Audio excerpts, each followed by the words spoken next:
எரேமியாவின் புஸ்தகம் 31ஆம் அதிகாரம் 14 வசனம். ஆசாரியர்களின் ஆத்துமாவை கொழுமையானவைகளினால். எரேமியா 31ஆம் அதிகாரம் 14 வசனம். ஆசாரியர்களின் ஆத்துமாவை கொழுமையானவைகளினால் பூரிப்பாக்குவேன். ஆசாரியர்களின் ஆத்துமா, ஆசாரியர்களுக்கு ஒரு ஆத்துமாக்களை கர்த்தர் கொடுத்திருக்கிறார்.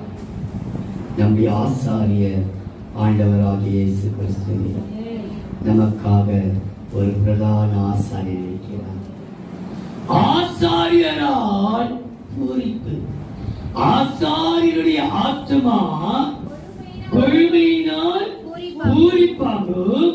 என் ஜனங்கள் நான் அளிக்கும் நன்மையினால் திருப்தி ஆவார்கள் என்று கர்த்தர் சொல்லுகிறார். ஆசாரியர்களால் உங்களுக்கு ஒரு பூரிப்பு. நமக்கு ஒரு ஆசாரியர் இருக்கிறார். அவராலே தான் உனக்கு பூரிப்பு. ஆண்டவரே, எப்படி பூரிக்கிறார்?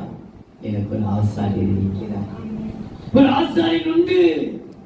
நமக்கு ஒரு ஆசாரியர்